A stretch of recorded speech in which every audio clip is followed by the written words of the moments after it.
Hello everyone. આજે આપણે ભણવાના છીએ ધોરણ 10નો વિજ્ઞાનનો પહેલો ભાગ, જે છે રાસાયણિક પ્રક્રિયાઓ અને સમીકરણો. હવે આમાં આપણે સૌથી પહેલાં ભણીશું કે રાસાયણિક પ્રક્રિયાઓ શું હોય છે, કેટલી પ્રકારની પ્રક્રિયાઓ હોય છે. હવે એ પ્રક્રિયાઓને કેવી રીતના આપણે દર્શાવી શકીએ. જે રીતના કોઈ એક પ્રક્રિયા થાય છે તો એમાં તમે એને વાક્યમાં લખવા જાઓ તો તે બહુ લાંબુ પડી જશે, બહુ લાંબુ થઈ જશે. તો તેને સંક્ષેપીને નાનામાં કેવી રીતના લખવું એ આપણે શીખીશું. એટલે હવે તમે વિજ્ઞાન આગળ 11મા 12મા ધોરણમાં તમે વગર વિજ્ઞાન ભણો છો તો તેમાં તમને કોઈ બી પ્રક્રિયા સંક્ષેપીને જ લખવાની આવે, વાક્યમાં લખવાની નહીં આવે. તો તે આપણે શીખીશું અને આગળ બી એના ઉપર થોડું શીખતા રહીશું. તો સૌથી પહેલાં આપણે જાણીશું કે રાસાયણિક પ્રક્રિયાઓ શું હોય છે. હવે આપણે આપણી રોજની જીવનમાં છે ને બહુ બધી પ્રક્રિયાઓ કરતા હોઈએ છીએ, બહુ બધી પ્રક્રિયાઓ. તેમાંથી પ્રક્રિયાઓ હવે આપણે આપણા આગળના ધોરણમાં ભણેલા છે કે પ્રક્રિયાઓ બે પ્રકારની હોય છે. ફેરફાર જે થતા હોય છે એમાં કોઈ બી પ્રક્રિયા છે જેમાં જે ફેરફાર થતા હોય. પ્રક્રિયાઓ એટલે તો બેઝિકલી શું? પ્રક્રિયાઓ એટલે તમે કોઈ બી એક વસ્તુને બીજી વસ્તુમાં ફેરફાર થાય છે. હવે ફેરફાર બે રીતના હોઈ શકે, ભૌતિક કાં તો રાસાયણિક. હવે એ ફેરફારની ઉપર આપણે કહી શકીએ કે જે પ્રક્રિયા છે એ ભૌતિક પ્રક્રિયા છે કે રાસાયણિક પ્રક્રિયા છે. અને ભૌતિક ફેરફાર શું, રાસાયણિક ફેરફાર શું, એ આપણે આપણા આગળના ધોરણમાં ભણેલા છે. તો હું તમને અત્યારે આમાં બહુ બધા ઉદાહરણો આપ્યા છે જેના ઉપર હું તમને કહી દઈશ કે આમાંથી કઈ ભૌતિક થઈ, કઈ રાસાયણિક થઈ. હવે આપણા રોજના જીવનમાં બહુ બધા પ્રક્રિયાઓ કરતા હોઈએ છીએ. તો એના થોડાક અહીંયા ઉદાહરણ આપ્યા છે. જો આ બધા જે ઉદાહરણ આપ્યા છે, જેમાંથી પહેલું ઉદાહરણ છે કે ઉનાળામાં ઓરડાના તાપમાને દૂધને ખુલ્લું રાખવામાં આવે. લોખંડના તવા, તપેલા, ખીલ્લાને ભેજવાળા વાતાવરણમાં ખુલ્લા રાખવામાં આવે. દ્રાક્ષનું આથમણ થાય, ખોરાક રંધાય છે, આપણા શરીરનું ખોરાકનું પાચન થાય, આપણે શ્વાસ લઈએ છીએ. આ બધી શું છે? એક રાસાયણિક પ્રક્રિયાઓ છે. આ બધી રાસાયણિક પ્રક્રિયાઓ છે. તમે લોખંડને ભેજવાળા વાતાવરણમાં મૂકી રાખશો તો શું થાય છે? કાટ આવી જાય છે. તો આ એક શું છે? એક રાસાયણિક પ્રક્રિયા છે. હવે હું તમને કહી દઉં કે ભૌતિક પ્રક્રિયાનો તમને એક એક્ઝામ્પલ આપી દઉં. તમે ચલો તમે માની લે લાકડું સળગાવી દીધું, તો એ લાકડાનો શું પાવડર જેવું થઈ જાય છે. તો એમાં તમે જોશો કે લાકડું પાવડરમાં એનું જે આકાર છે એ બદલાય છે. એ આકાર બદલાય છે. એટલે આ શું કહીશું આપણે? ભૌતિક પ્રક્રિયાનું એક ઉદાહરણ કહીશું આને. એ રીતના તમે કોઈ ગરમ સળિયાને હથોડો મારીને એને કોઈ બીજો એક પ્રકાર આપો છો તો એ બી એક ભૌતિક પ્રક્રિયા થઈ જશે. એ રીતના જ અહીંયા જે બધી પ્રક્રિયા આપી છે એક રાસાયણિક પ્રક્રિયાઓ છે. મેં તમને અહીંયા એ જ લખ્યું છે કે બે ફેરફાર હોય છે. એક ભૌતિક ફેરફારો અને રાસાયણિક ફેરફારો, જેના આપણે આગળના ધોરણમાં ભણી ચૂક્યા છે. અહીંયા આપણને એક પ્રવૃત્તિ આપી છે 1.1, જેમાં શું કર્યું છે કે 3 થી 4 સેન્ટીમીટર લાંબી મેગ્નેશિયમની એક પટ્ટી લીધી છે. એક કાચ પેપર, જેને ઇંગ્લિશમાં સેન્ડ પેપર કહેવામાં આવે છે, એનાથી ઘસીને સાફ કરવામાં આવે છે. સૌથી પહેલાં તો મેગ્નેશિયમની એક આપણે કહી લઈએ એક પટ્ટી લીધી છે, જેને સેન્ડ પેપરથી ઘસીને સાફ કરી દીધી છે. હવે આ કેમ ઘસે છે એનું એક કારણ છે. તમે એક મેગ્નેશિયમની પટ્ટીને અગર ખુલ્લું મૂકીને રાખશો તો એના ઉપર એક પરત બની જાય છે એક, જે હટાવવા માટે આપણે સેન્ડ પેપરનો યુઝ કરીએ છીએ. કારણ કે આપણે અગર સેન્ડ પેપરથી એને સાફ કરીશું તો તે મેગ્નેશિયમની પટ્ટી વધારે સારી રીતે પ્રક્રિયા આપશે. આપણે જે બી પ્રક્રિયા માટે મેગ્નેશિયમની પટ્ટી વાપરીશું તેના માટે સારી રીતે પ્રક્રિયા કરશે. પણ આપણે અગર એ સાફ નહીં કરીએ તો થઈ શકે છે કે એ પ્રક્રિયા ના બી કરે. અગર વધારે મોટી પરત આવી ગઈ હશે એની ઉપર તો થઈ શકે કે એ ના કરે સાફ, પ્રક્રિયા સારી રીતે ના કરે. પછી આપણે તેને ચીપિયા કાં તો સાણસી વડે પકડીને બર્નર અથવા સ્પિરિટ લેમ્પની મદદથી સળગાવીએ છીએ. બર્નર એટલે શું છે કે તમે 11મા 12મા વિજ્ઞાન ભણશો તો એમાં તમને એના પ્રેક્ટિકલ કરવામાં આવે છે. બર્નર એટલે આવું એક, તમે જો આમાં સ્ટેન્ડ બતાવ્યું છે ને, આવું સ્ટેન્ડ હોય છે. અહીંયાથી ગેસ ચાલુ થતો હોય છે એને અહીંયા માચીસથી આપણે સળગાવી દઈએ તો અહીંયા આગળ જશે. ગેસ સ્ટોવ એક રીતનો હોય. તો એક ચીપિયાથી આપણે પટ્ટી પકડી લીધી મેગ્નેશિયમની, એને સળગાવી રહ્યા છે. હવે નીચે આપણે આ શું મૂક્યું છે? એક વોચ ગ્લાસ મૂક્યો છે. વોચ ગ્લાસ એટલે શું હોય? એક કાચની ડીશ જેવું જ હોય, જેને આપણે રસાયણ વિજ્ઞાનના જે લેબો હોય છે તેમાં આનો યુઝ થાય છે પ્રેક્ટિકલ કરવા માટે, અને વોચ ગ્લાસ કહેવાય છે એમાં. તો જ્યારે આપણે મેગ્નેશિયમની પટ્ટીને સળગાવીશું બર્નરની મદદથી, તો તેનો પાવડર આ વોચ ગ્લાસમાં પડે છે. હવે એ પાવડર શું છે? એ પાવડર શું છે? એ પાવડર મેગ્નેશિયમનો પાવડર નથી. એ પાવડર છે મેગ્નેશિયમ ઓક્સાઇડ. જે પાવડર તમને અહીંયા વોચ ગ્લાસમાં મળશે એ મેગ્નેશિયમ ઓક્સાઇડનો પાવડર મળશે.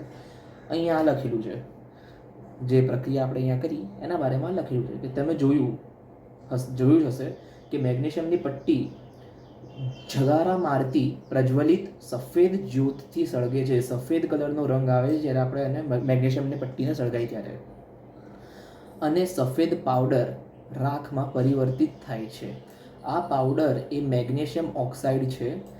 મેગ્નેશિયમ તેમજ હવામાં ઓક્સિજન વચ્ચે પ્રક્રિયા થવાથી મેગ્નેશિયમ ઓક્સાઇડ મળે છે. હવે આ જે 3 લાઈન છે એ ઓબ્જેક્ટિવ માટે બહુ જ આઈએમપી છે. તમે કોઈ બી પાછળના પેપર ઉઠેલો હશો, તમે આના ઉપર તો ક્વેશ્ચન મળે જ છે. તો શું થાય છે કે જ્યારે તમે મેગ્નેશિયમની પટ્ટી સળગાવી તો તમને એક સફેદ રંગનું એ જગારા મારે, લાઈક જગારા એટલે તમે આપણે દિવાળીમાં ખબર છે પેલી એક સ્ટીક આવે જ્યાં આપણે સળગાવીએ ને બધું સ્પાર્કલ આમ થતું હોય છે, એ વાળી. એટલે એ જગારા મારતી એક સફેદ રંગની એ જ્યોતિ નીકળે છે, અને સફેદ કલરનો પાવડર આ વોચ ગ્લાસમાં પડી જાય છે. અને એ સફેદ કલરનો જે પાવડર છે મેગ્નેશિયમ ઓક્સાઇડ છે, મેગ્નેશિયમ નથી. હવે મેગ્નેશિયમ ઓક્સાઇડ કેવી રીતે આવ્યું? મેગ્નેશિયમની પટ્ટી હવામાં મળતા ઓક્સિજન સાથે પ્રક્રિયા કરીને મેગ્નેશિયમ ઓક્સાઇડ બનાવે છે, એટલે આપણને મેગ્નેશિયમ ઓક્સાઇડ મળ્યું આવી રીતે. સમજી? ઓકે. અહીંયા બીજી પ્રવૃત્તિ છે, પ્રવૃત્તિ 1.2 અને 1.3. અહીંયા થોડાક આપણને એક કામની વાત છે. શું છે? કે આપણે ઉપરયુક્ત ત્રણેય પ્રવૃત્તિઓને આધારે આપણે કહી શકીએ છીએ કે નીચે દર્શાવેલા અવલોકનોની પૈકી કોઈ પણ અવલોકનની મદદથી કોઈ રાસાયણિક પ્રક્રિયા થઈ છે તે નક્કી કરી શકાય છે. એટલે કે અગર આ 4 વસ્તુમાંથી તમે કોઈ પ્રક્રિયા કરી અને આ 4 વસ્તુમાંથી તમે કોઈ વસ્તુ જોઈ શકો છો, તો તેનો મતલબ એમ છે કે એ પ્રક્રિયા રાસાયણિક પ્રક્રિયા છે. અને આ 4 વસ્તુઓ શું છે? અવસ્થામાં પરિવર્તન, રંગમાં પરિવર્તન, વાયુનો ઉદ્ભવ, તાપમાનમાં પરિવર્તન. પહેલી વાત કે આપણે જોયું કે મેગ્નેશિયમની પટ્ટી પાવડરમાં કન્વર્ટ થઈ, પ્રકારમાં ચેન્જ આવ્યો, પ્રકાર એના જે છે એમાં ચેન્જ આવ્યો. રંગમાં પરિવર્તન મળે તો એક રાસાયણિક પ્રક્રિયા છે. વાયુનો ઉદ્ભવ એટલે કે કોઈ વાયુ નીકળવો, જેના હાઇડ્રોજન ગેસ નીકળ્યો, ઓક્સિજન ગેસ નીકળ્યો, કાર્બન ડાયોક્સાઇડ નીકળ્યો, કોઈ બી વાયુ મળે છે આપણને તો બી રાસાયણિક પ્રક્રિયા છે. તાપમાનમાં પરિવર્તન થાય છે.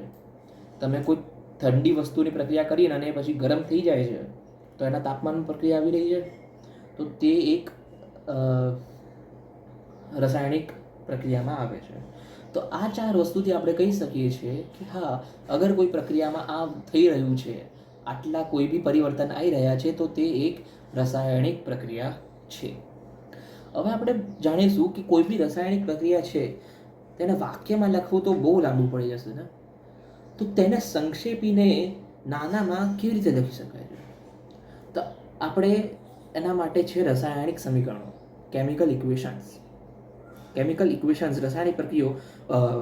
રાસાયણિક સમીકરણો એટલે કે તમે કોઈ બી પ્રક્રિયાને નાનામાં સંક્ષેપીને કેવી રીતના દર્શાવી શકો છો. હવે સંક્ષેપીનો મતલબ એવું નહીં કે તમે કોઈ બી રીતે આડધડ નાનું કરીને લખી દો. સામેવાળાને ખબર પડવી જોઈએ કે હા, આ પ્રક્રિયામાં શું થઈ રહ્યું છે. તો આપણે જે પ્રવૃત્તિ કરી 1.1 એનું જ અહીંયા એક્ઝામ્પલ લીધું છે, બરાબર. આપણે એમાં શું જોયું કે મેગ્નેશિયમની પટ્ટી હવામાં મળતા ઓક્સિજન સાથે પ્રક્રિયા કરે છે અને આપણને મેગ્નેશિયમ ઓક્સાઇડ મળે છે. હવે આપણે આવી રીતના લખવા જઈશું તો બહુ લાંબુ થઈ જશે. એના માટે આપણે શું કરીએ છીએ કે અહીંયા એ પ્રક્રિયાને સંક્ષેપીને લખીએ છીએ. કેવી રીતે? જો મેગ્નેશિયમ પ્લસ ઓક્સિજન, આ જે એરો છે ઇન્ડિકેટ કરે છે કે મળે છે મેગ્નેશિયમ ઓક્સાઇડ. મેગ્નેશિયમ ઓક્સાઇડ તો જોયું આ કેટલા ખાલી 3 કે 4 શબ્દોમાં તો પતી ગઈ આખી પ્રક્રિયા. હવે આ જ પ્રક્રિયાને અગર આપણે વાક્યમાં લખવા જાય તો બહુ લાંબુ પડે. એટલે આપણે રાસાયણિક સમીકરણોનો ઉપયોગ કરીએ છીએ. હવે આ જે કોઈ બી તમને રાસાયણિક સમીકરણ જોશો તો એમાં તમારા ડાબી બાજુ જે બી વસ્તુ લખેલી છે, જે રીતના કે આ ઇક્વેશનની ડાબી બાજુમાં 2 વસ્તુ લખી છે, મેગ્નેશિયમ અને ઓક્સિજન. તો આ બે શું છે? આ બે છે પ્રક્રિયકો રિએક્ટન્ટ, જેને કહીએ છીએ ઇંગ્લિશમાં રિએક્ટન્ટ. પ્રક્રિયકો છે આ. પ્રક્રિયકો એટલે શું બે વસ્તુ પ્રક્રિયા કરી રહી છે એને કહેવાય છે પ્રક્રિયકો. અને આપણા જમણા હાથે જે વસ્તુ આપણને મળે છે તેને કહેવાય છે નિપજ. નિપજ એટલે પ્રક્રિયકોએ પ્રક્રિયા કરીને આપણને જે વસ્તુ આપી છે તેને કહેવાય છે નિપજ. એટલે આ વસ્તુ તમારા દિમાગમાં બેસાડી દો છો કે તમારા જે રાસાયણિક સમીકરણ છે તેના ડાબા હાથે જે બી વસ્તુ લખેલી છે તે છે આપણી પ્રક્રિયકો, અને તમારા જમણા હાથે જે બી વસ્તુ લખેલી છે તે છે નિપજ. હવે એવું નથી કે એક જ નિપજ મળે. આ ઇક્વેશનમાં આગળ આપણે જોઈએ છે કે મેગ્નેશિયમ ઓક્સાઇડ એક જ નિપજ મળ્યું છે, તો તેનો મતલબ એવો નથી કે આપણને ખાલી એક જ નિપજ મળશે. આપણને 2 બી મળે, 3 બી મળે, કે એનાથી વધારે બી મળી શકે છે. અને એવું નહીં કે પ્રક્રિયકો ખાલી 2 હોય. પ્રક્રિયકો 2, 3, 1 હોઈ શકે છે. બરાબર છે. હવે હા, આ પ્લસની જે સાઇન છે તે ઇન્ડિકેટ કરે છે કે હા આ બે ભેગા મળીને આ એરો તમે જે જોઈ શકો છો તે પ્રોસેસ ઇન્ડિકેટ કરે છે, પ્રક્રિયા ઇન્ડિકેટ કરે છે કે હા આ બે ભેગા થઈને આપણને આ નિપજ આપી રહ્યું છે.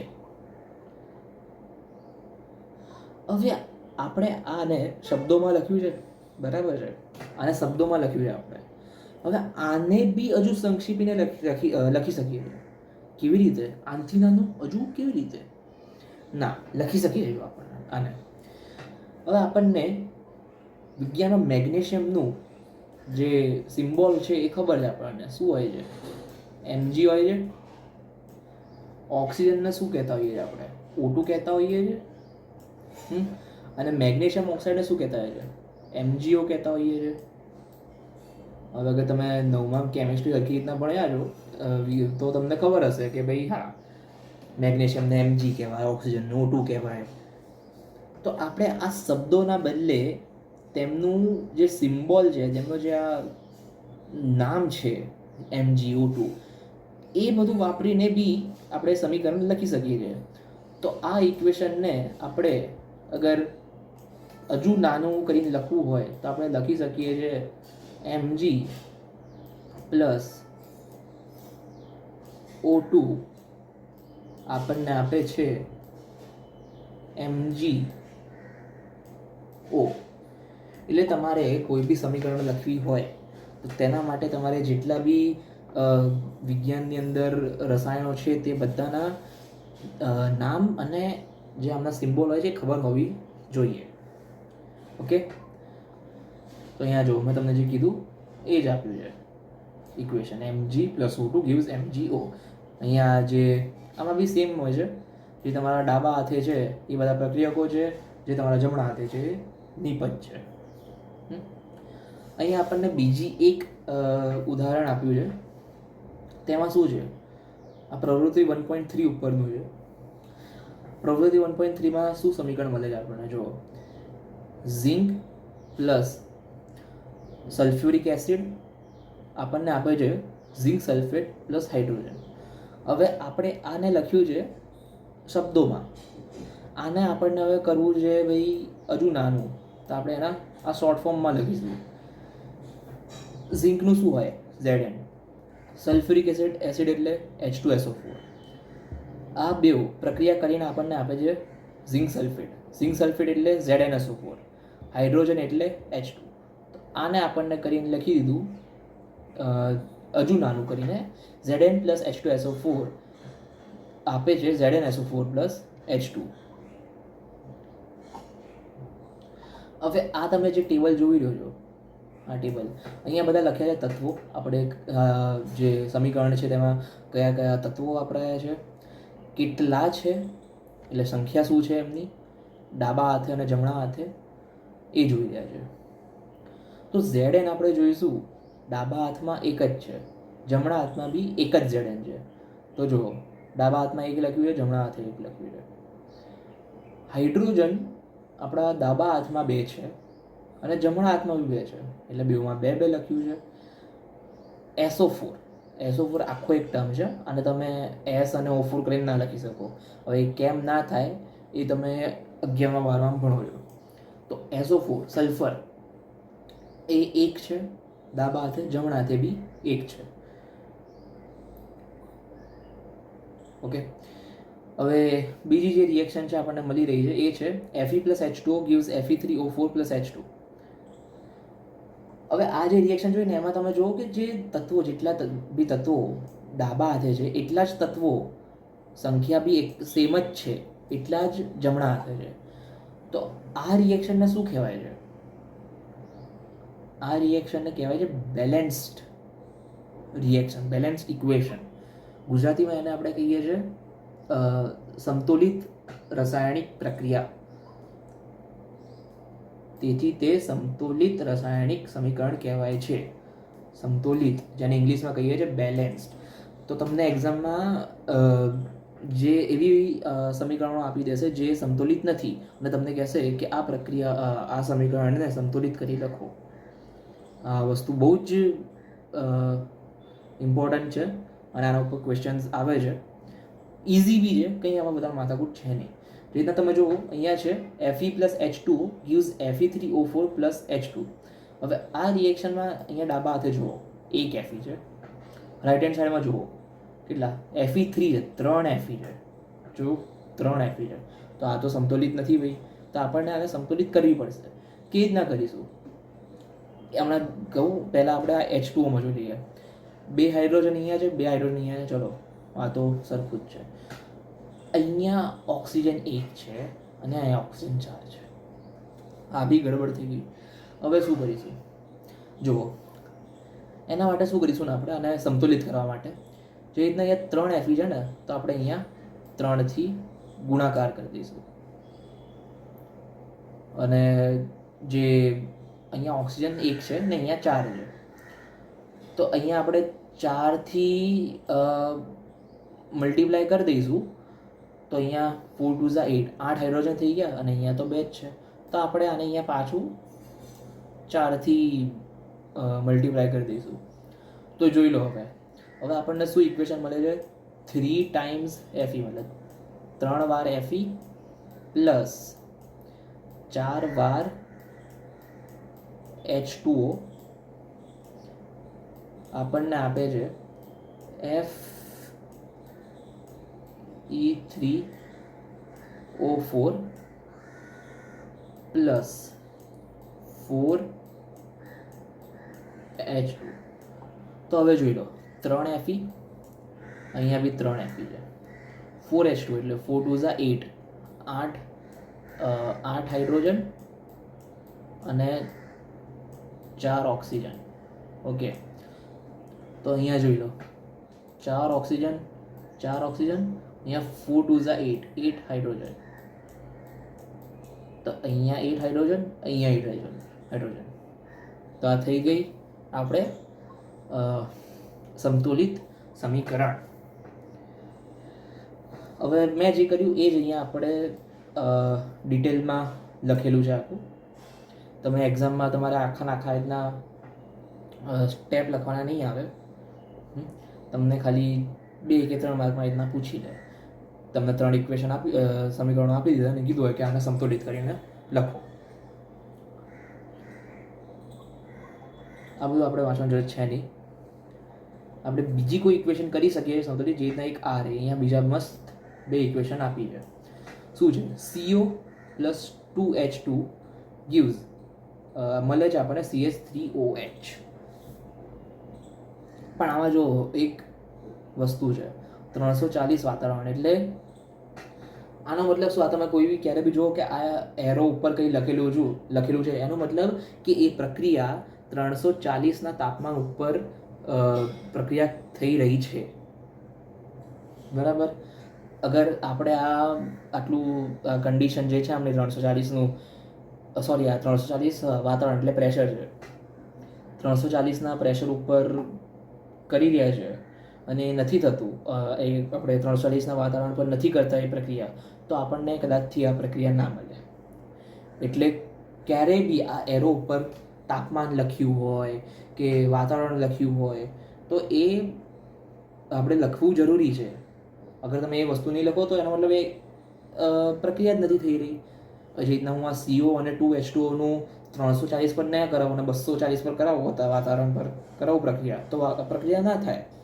કારણ કે આ પ્રક્રિયાને થવા માટે 340નું વાતાવરણ જોઈએ છે. 340નું પ્રેશર તમે નહીં આપો તો એ પ્રક્રિયા નહીં થાય. એ રીતના જ અગર કોઈ બીજી એક નીચે જ આપ્યું જો 6CO2 પ્લસ 12H2O અને અહીંયા શું લખ્યું છે? સૂર્યપ્રકાશ અને ક્લોરોફિલ. સૂર્યપ્રકાશ અને ક્લોરોફિલ હવે આમાં 2 વસ્તુ જોઈએ છે આપણને. એક તો સૂર્યપ્રકાશ જોઈએ છે અને ક્લોરોફિલ જોઈએ છે. હવે 6CO2 પ્લસ 12H2O જ્યારે સૂર્યપ્રકાશ અને ક્લોરોફિલની હાજરીમાં પ્રક્રિયા કરશે તો આપણને આ પ્રક્રિયા આખી મળશે. અગર આ નહીં હોય તો આ પ્રક્રિયા થશે જ નહીં અને આખું કેન્સલ થઈ જશે, થશે જ નહીં. એટલે આમ જે એરો પર જે લખેલું છે એમની જરૂરિયાત હશે એ પ્રક્રિયામાં એટલે જ લખેલું હશે. અગર તમે એક્ઝામમાં બી નહીં લખો તો તમારા માર્ક્સ કપાઈ જશે. કારણ કે અગર તમે એ વસ્તુ જ નથી લખી તો પછી એનો મતલબ પ્રક્રિયા જ નથી થઈ ગઈ. તમે આના ઉપર આગળ બી ભણો છો કે હા શું થાય શું નહીં. ઓકે, હવે અહીંયા એ ટાઈપ્સ ઓફ કેમિકલ રિએક્શન જે આપણે નેક્સ્ટ વિડીયોમાં શીખીશું. Okay, thank you everyone.